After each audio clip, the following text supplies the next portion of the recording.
In the fabled land of Northern California, nestled in the Valley of Sacramento, two friends begin a journey to enlighten the world about their experience living life as a Xennial. But what is a Xennial, you may ask? If you wish to know, then follow them on their adventures. Welcome to the Xennial Chronicles. This is James. This is Mike. And we're here today on Super Bowl Sunday. Oh yeah, but this is gonna come out like after, so we don't know what the results of anything is gonna be yet. I actually have a prediction for some result. No, we don't know the result. I know I'm going to be watching the game this evening. We set up even though my team lost in the NFC Championship game last week. I'm somewhat glad because I don't know that we would have won the Super Bowl. We could have, but I don't know that we would have. And so this actually makes the Super Bowl a little bit less stressful for me to watch. I do want the two teams, just so you know, Mike, are the Los Angeles Rams, because they're back in Los Angeles now. Okay. The Los Angeles Rams and the Cincinnati Bengals, which is giving Ohio some reason to watch professional sports because they normally have no reason whatsoever. I know this because I do have a brother who lives in Ohio, and when asked about his favorite sports teams, it's basically all college. So, is that just because it's like Oregon? You know, there's two football teams there. They're both college, and their fan base is absolutely rabid. It is, and then they also like the football team from Seattle because they hate California so much they can't like any teams from California, which I understand. I get it. Oregon can go ahead and hate California, just stay there. But there's a lot of room in Oregon. They don't have to be near anyone. You know what? I will tell you though, what a lot of people. My wife moved to Oregon some years ago and obviously came back, but her and another older roommate I used to have, who was also from Oregon, would talk about how they would absolutely, completely hate people from California. They would hate the California license plate, but they really hated anyone with a Washington plate because they always drove like shit. Okay, I can see that. They were always in the left-hand lane. They were always running like 5 to 8 miles below the speed limit every time. That's annoying. I probably blame cities like Seattle where it's like New York driving. You know what I mean? Yeah. And I remember I came back from seeing a friend in Washington a long time ago, and they were up in northern Washington, and we drove through Seattle. We were gonna drive through Seattle and see if we could get I can't remember the name of the stupid famous donut shop there. I can't remember what it was. But isn't it Voodoo? Is it? Yes, Voodoo. Or is Voodoo in Portland? I can't remember. It was either Portland. Maybe it is in Portland. I could be screwing it up with Seattle because Seattle is like unmistakably ridiculous. I just remembered seeing. No, that's what it was. Portland's driving is stupid. Meant to go down there to stop by Voodoo. Couldn't even find a place to park. And then we're stuck inside Portland for like a half an hour trying to get back out onto the highway, going through a crisis. But even then, Portland looked calmer than Seattle, and Seattle looks like hell as far as a driving situation. I apologize for the tangent, but no worries, and all over the place. I have just general distaste for Seattle anyway. I mean, the Seahawks.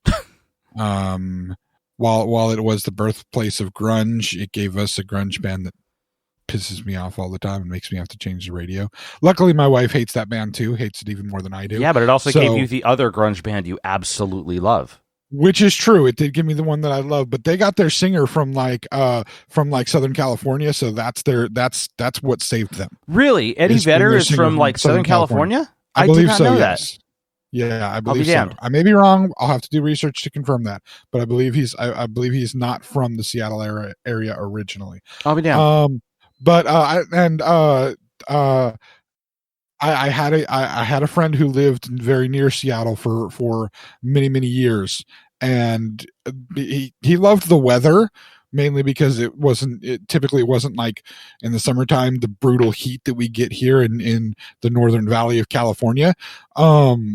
and it wasn't. I mean, it was cold in the winter, but that was, he could deal with the cold a lot better than he could deal with the heat, and I kind of agree with that. That's the biggest downside to living in this area of California. I mean, there's multiple downsides, but the biggest downside is the nasty summer heat that's just oppressive and uncomfortable. And I mean, the only thing I think about it is it's better than living in Texas, like always. Fair. Better than living in Texas. But anyway, yes, we went out on a tangent. As I was originally speaking about Ohio basically having no professional sports teams that are really worth anything. I mean, yeah, when LeBron James was on the Cleveland Cavaliers, people paid attention to basketball for a short period of time, but really they only care about their college sports teams, and they should only care about their college sports teams because, I mean, yeah, they just, yeah. But anyway, it is the Los Angeles Rams and the Cincinnati Bengals. Here's the fun part about this. This is the part that I think is really hilarious. So last year for the Super Bowl, they were able to have the NFL had this weird thing set up. I don't know, set up is the wrong word because that makes it sound like it's all planned. A weird thing happened last year with the Super Bowl. It was the first time since the Super Bowl has been done on off sites, because the Super Bowl doesn't happen at the stadium of any of the teams that are playing in the Super Bowl typically. It's set up ahead of time, usually a couple of years ahead of time, so that they can prep and get all the things for the media and all the different interviews and stuff. And they have like a whole big party for a week before the Super Bowl. Okay. And so they choose the city that's going to host the Super Bowl, and it's just a usually chosen site in fair weather cities. It was held in New York at MetLife Stadium one time, and it's not going to go back there again because, I mean, that's not even technically in New York; it's in New Jersey. But I hear at the stadium though, they do serve fried chicken. Just a little funny joke. But anyway, that's a personal thing, right? Anyway, yes. They usually choose either fair weather stadiums or if they're going to be in places that have bad winter weather, it's a domed stadium, like the Pontiac Silverdome that used to exist in Detroit, Michigan. It's no longer there. Detroit has another stadium now. That was the site of a Super Bowl. There's a lot of those cities that have the domed stadiums. The one that you watched at my house was in New Orleans, at the dome that's there.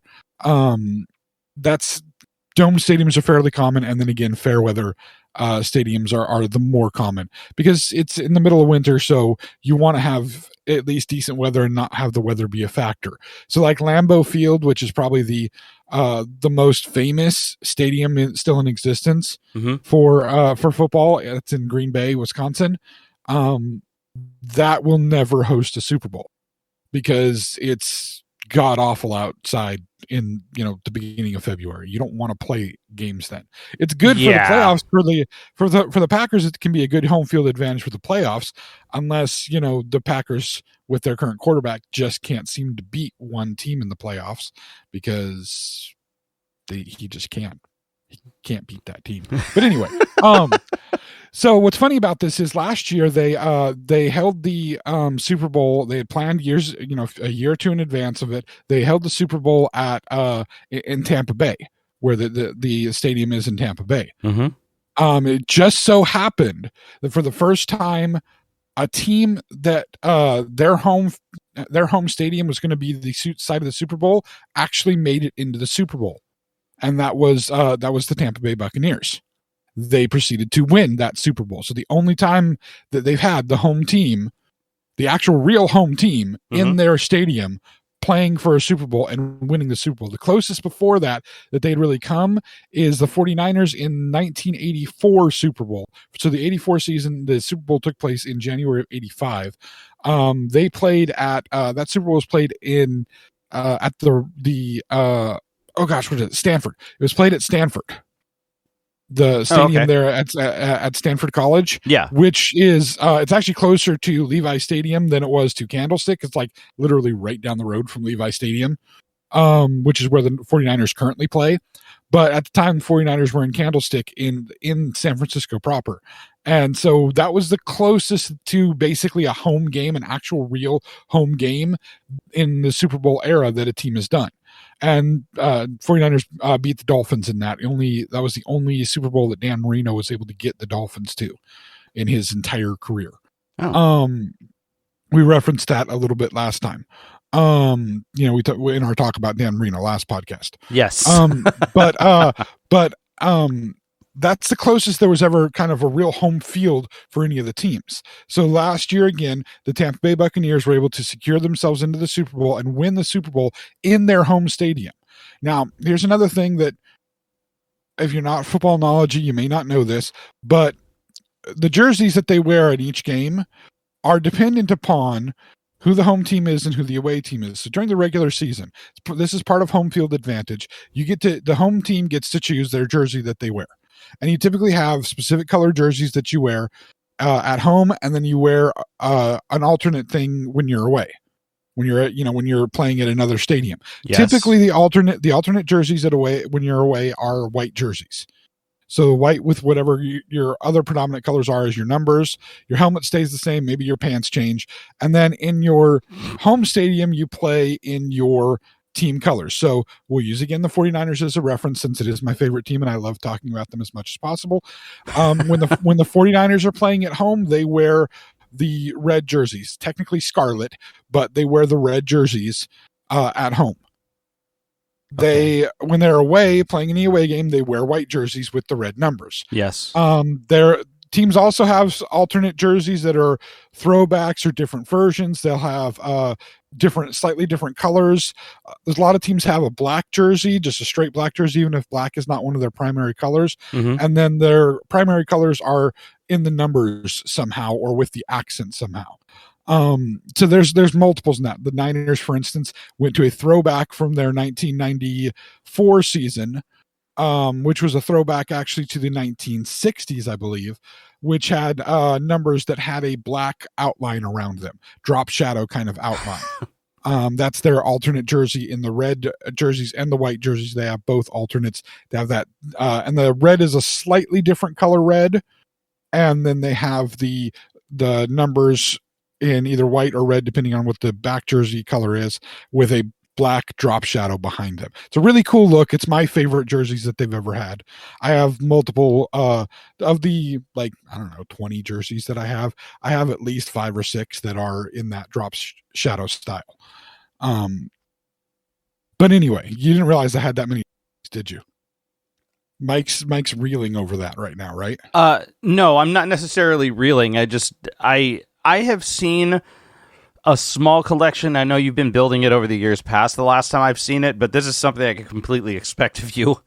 Yeah, I actually have a brand new one that I waited till the season was over. I have a brand new one that should be delivered tomorrow or the next day. Mm-hmm. That's for tight end George Kittle, who is while he's not necessarily this last year he wasn't the most dynamic player. That goes to Deebo Samuel. And yes, the guy it's not Deebo is not his birth name, but that is the name that he goes by. His father gave him that name.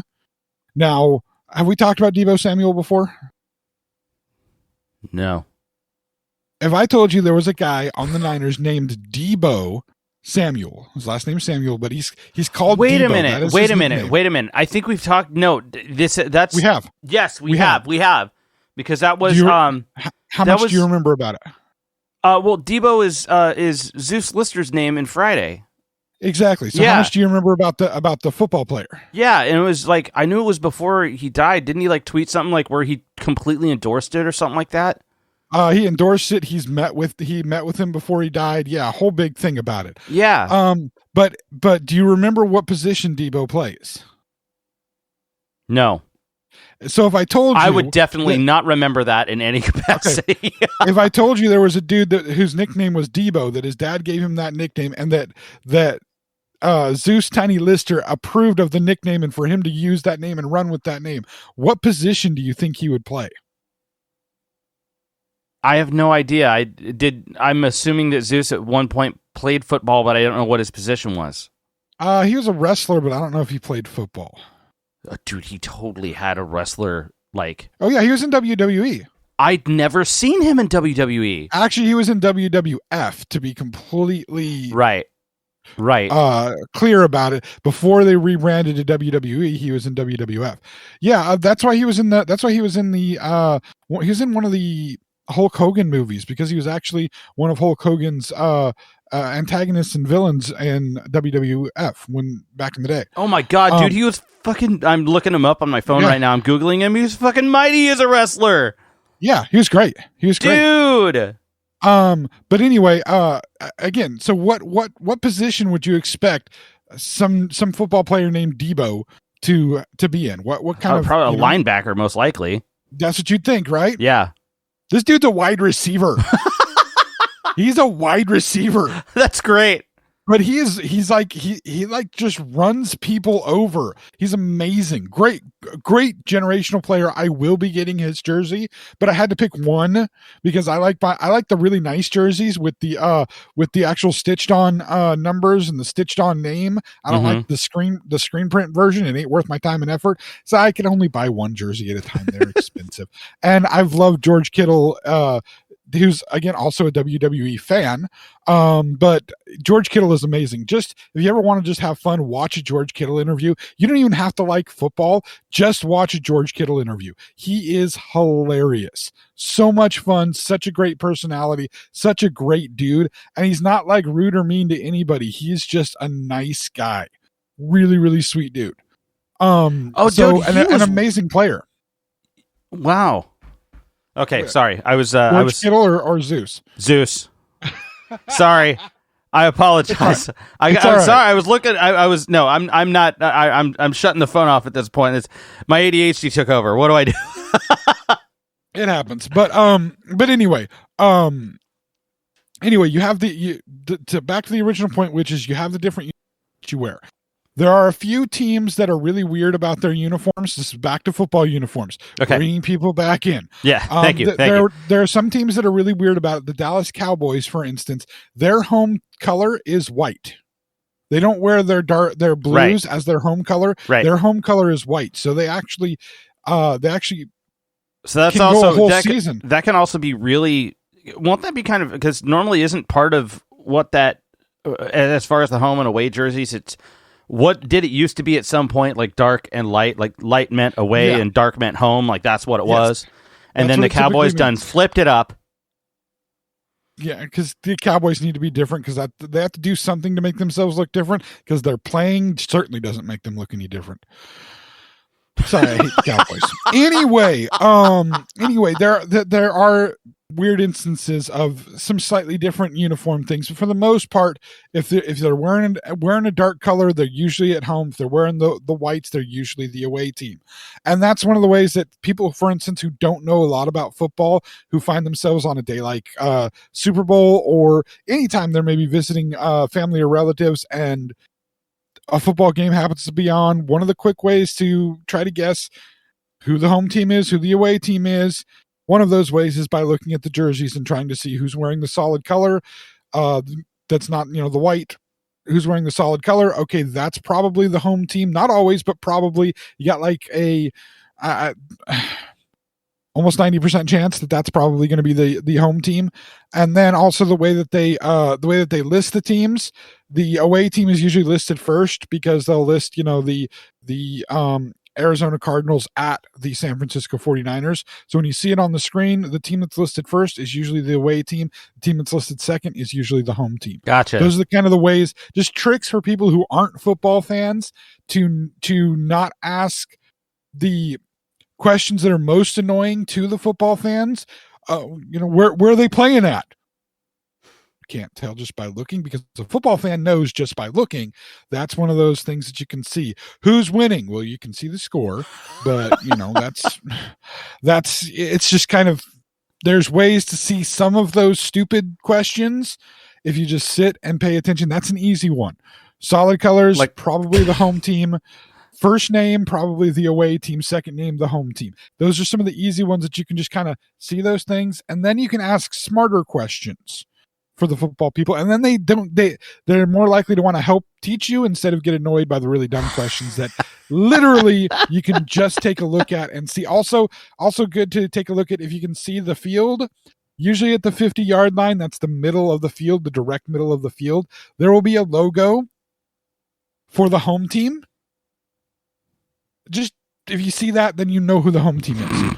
But the Super Bowl, what they do, they put an NFL logo in the middle, and then one end zone has one the other team. So like I said, last year, back to the whole thing, Tampa Bay got lucky enough to play in their own stadium. Okay. And win the Super Bowl. Now, what the Super Bowl does with this whole home and away team is they flip it every year. So on one year, the NFC, because there's the NFL is broken into two conferences, the NFC, the AFC. And the Super Bowl is the best team in the NFC, or at least the team that won the NFC championship, against the team that won the AFC championship. And then they meet in the Super Bowl. Okay. So they switched the home team from NFC to AFC every year. So each year it's a different home team, So last year the NFC was the home team, and that was the Tampa Bay Buccaneers. So they got to be the home team wearing their home colors, and more importantly, at every stadium there's a home locker room and the away locker room. They got to be in their home locker room. Okay? Okay. Because that's how it was set up. Right. This year marks the second time in the Super Bowl era that a team is playing in their home stadium. And that is the Los Angeles Rams. But the Los Angeles Rams are an NFC team. Like I said, last year the NFC was the home team. This year, the NFC is the away team in their home stadium. So, they get to play in their home stadium. They get to play in their home stadium that's their home, built for them. Wait. 1 second here. Okay, so now I'm confused. This is fascinating. So they're playing at home, and in all technicality have home field advantage, but it's being removed from them by way of them using, so everything is they're being treated as the away team in their home stadium. Yeah. Okay. Yes. That's the part that's like they've got the away locker rooms. They've got the away side. They basically have the away side of the field. Yes. And they're wearing the away jerseys. Yep. They have to wear away jerseys instead of home jerseys. What the hell? Okay. So that's a psychological thing. Well, and the Rams don't have home field advantage in it, and that's the fault of the NFL and the Rams organization more than anything, because the Rams abandoned their fan base to move to St. Louis. Oh my God! And so they don't. That's right. They haven't had home field advantage. They were, there was all the things of, let's buy out as many tickets as we can for the NFC Championship game, so the 49ers didn't have too many audience members. Wait a minute, or too many people in the crowd. So hold on, there's people like people. Oh no! Why the hell would people do that? Hold on. There was a whole controversy. The wife for the quarterback of the Rams and the wife for one of the linemen of the Rams, their wives got on social media, got on their Twitter feeds, and were begging Rams fans to buy tickets for the NFC Championship game, because in the last game of the regular season, the Niners had gone into LA and played against the Rams, and it was like 60% 49er fans, to the point where the Rams had to go to a silent count when they were on offense, instead of being able to the quarterback to yell out the different plays and whatnot, and yell out when the ball was to be hiked. They have to do a silent count because it was so noisy, because there was 60% of the stadium filled with 49er fans. So the wives of these players went on their social media feeds begging for Rams fans to buy tickets, to not let 49er fans buy tickets. The Rams cut off the ability for anybody outside the greater LA area to buy tickets for the game, so that they wouldn't have a flood of 49er fans come in. Here's the downside to that. There are more 49er fans in LA than there are Rams fans. So it didn't matter. At the NFC Championship game, it was 65% 49er fans. Okay. It was a 5% increase. I don't care whether or not fans. that worked. The fact that they made that kind of attempt, dude, please tell me that somebody's getting fined for that shit, because that is hella underhanded. No fining whatsoever. You've got to be kidding me. No, that's been done bullshit. Before. Which part of it? The begging part or the yeah? Okay. Here's the issue. You've got people The problem here is the vested interest in it is, first off, I personally believe that tickets should be available to whoever the hell can buy them. And it doesn't matter. This is a chance. This is a chance happening. There's more Niner fans than Rams fans in LA, technically speaking, right? I'm going to tell you right now. It's not really a chance happening. It's a result of things that the league and the Rams did for many years. Right. No, that's complicating the issue here, right? This has happened 2 other times in the NFL. This has happened 2 other times. And this is considered okay? One time it happened the previous weekend. They shut down they restricted buying. That weekend, it was the Cincinnati Bengals going in to play the Tennessee Titans, and the Titans restricted buying because Cincinnati and Nashville. I remember hearing about this years ago. No, this just happened this year. Oh, this year. No, I think I've heard about this happening. Did the other time happen some time back? Oh, yes, it did. And I'm going to get to that one. All right, yeah. Maybe really that's the one I'm just like, wait a minute. Yeah, please continue. Continue. It's actually going to be a throwback to earlier in our conversation today. It's hilarious. So hilarious. Was it during the time that I dropped out of it? Hold on. Just let me get there. So Cincinnati and Nashville are actually closer than people would think they are. Map-wise, they are actually fairly close to each other. It's not a long drive. At least in California perspective, it's not really a long drive. So when Cincinnati Bengals were going in to play the Tennessee Titans in the playoffs this year, Tennessee tried to restrict ticket buying, and it didn't make a difference. There was a decent amount of Cincinnati people that came, but it also didn't make a difference because Cincinnati won, and they're now in the Super Bowl, and the Titans are doing what the rest of us are doing, sitting at home watching the Super Bowl. So it really didn't make a difference. The previous time that happened was way back in 2012 to 2013, around in that time period. Yeah. Okay, the 49ers, I'm thinking I remember a different time, not 12, 13, but please continue. Well, the 49ers were playing in an NFC championship game again, and the opposing team that they were playing against restricted ticket sales to people. Basically, what they said is nobody from California could buy tickets for this game, and that's how they restricted the sales. Wait a minute, California. Was this Seattle? It was. And I remember this now. Seattle. I remember this now. But Seattle. Yes. Okay. I'm assuming that I apologize for the portion of time that I dropped out of the conversation here, but you did mention that earlier, didn't you? We talked about Seattle, didn't we? We did talk about Seattle. Was it like a passing comment? Well, it's funny enough. It happened to our conversation. We can title this episode "Mike Asks What We Just Talked About 5 minutes ago." Yeah. But anyway, so yeah, the Rams get to be technically the away team in their home stadium, and that makes me happy because I hate the Rams so much. I really, really hate the Rams.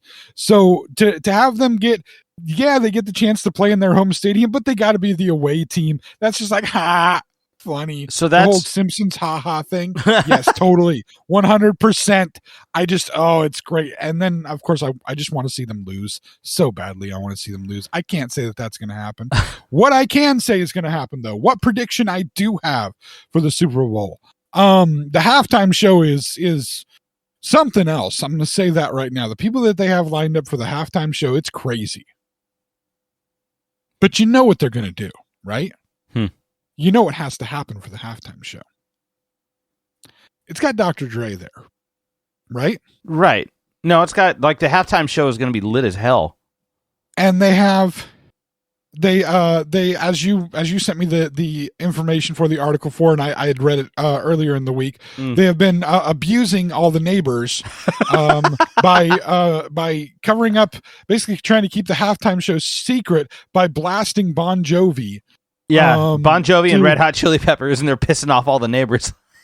Well, I mean, now that's annoying. At least they should understand Red Hot Chili Peppers is a local band, so they should at least have some love for Red Hot Chili Peppers. But not like all the time. I'd rather listen to Red Hot Chili Peppers all the time than Bon Jovi. I mean, fair. I know people down in LA that fucking hate the Peppers. Hate them. Not even like hate new Peppers and don't hate old Peppers. Which, to be completely honest, for me, like, I like all iterations. There is There's a difference. I like alliterations. I think that they've been doing some great musical growth. Just as an artist, I appreciate that. I mean, but, okay, dude, people would shred my face off for saying that right now. I know that would be the case. That's like for some reason that's a hot take. Yeah, it really. For some reason that's a fucking hot take. But there's some. Hold on, no, Chili Peppers. I need to put in a little bit of commentary here. Okay. There's maybe a little bit more there's maybe some more interesting things going on musically with stuff and a little bit more melodically, but Anthony's never been the best lyricist. Yes, that's the right word I want to use. He's never been the best lyricist, but it has gotten progressively worse. Okay, so it really as has. far if you do the California joke thing, he hasn't done that for like 20 years. No, it's not the California joke thing. I actually appreciate this. I'm so you keep setting things up so beautifully today. It's like we planned it, but we didn't, and that's so amazing. I will admit I'm a sucker for songs that have California references in them. Just because I never intend to leave the state of California and move somewhere else. I might go visit other places, but I will never live in any other state other than California. I love living here. We can become an independent republic from the United States. I would stay in California most likely. I love California. So whenever there's California references in songs, I absolutely love them. They become some of my favorite songs from a band. No, I'm just saying that like there was a time frame when he wrote some pretty good lyrics, and it was a very small time frame. But then like more recently the lyrics aren't as good, but that happens oftentimes with various groups. But anyway, point is they've been annoying people with all this music so that they can keep it a secret. Right. I know one of the secrets, at least I believe I know one of the secrets. Well, then, I think I'm fairly positive because it would be a complete freaking waste if they don't do it. They got to do the California song, don't they? Of course they do. And they got to do it. Why wouldn't they do it? They got to do it with a Tupac hologram. You think they're going to bring out the Pac hologram during the halftime show? They need to. If they're gonna do that song, bring out the hologram. Oh. Unless they're gonna like surprise us all and say that Tupac never died. No, I'm not saying that that's a real thing. Oh okay? my God. Not conspiracy theorying it. That's why I'm saying that they're gonna bring out the hologram. But they got to bring out the hologram. Dude, with the crazy, okay, I'm just gonna go there. With the crazy conspiracy theory shit that people have been thinking has been capable of happening for like the past 5 years. I know you and I know who I'm talking about, and I'm quite sure some of our listeners would probably know. I'm not going to mention anything by name, but to be completely honest, the idea of a conspiracy that Dr. Dre and Snoop Dogg and Eminem are going to bring out, Mary J. Blige as well, are going to bring out Tupac during the Super Bowl halftime show is about on par with about 95% of the other crazy shit I've heard over the last 5 years. That makes sense to me now, and I hate that. It would be a moment. It would be a moment with everything that has happened in the last few. If it did happen, it'd be like, oh, okay. You would like, yeah, that's all you would do. It wouldn't be like, oh my God, I can't believe it. Tupac is still alive. Where's Biggie? It wouldn't be that. It would just be like, wow. Oh, okay. Huh. Yeah, it'd just be it. I mean, the collective crowd. Not the weirdest thing that's happened in the last year. Yeah, no. So I mean, but they have to do it, and I believe it'll be the hologram, and it doesn't matter even if it is the entire stadium is going to go nuts, even though they know it's going to happen. The second you hear the start of that, the stadium's going to go absolutely nuts, and they have to. Unless now the other thing that they may do is they may give Tupac's part to somebody else, but like by the way, there is one other, as I was informed when I was listing off when I was speaking to the sister-in-law's boyfriend Zach. When I was speaking to him about the Super Bowl halftime show, I was informed that there was a artist that I was leaving off of the list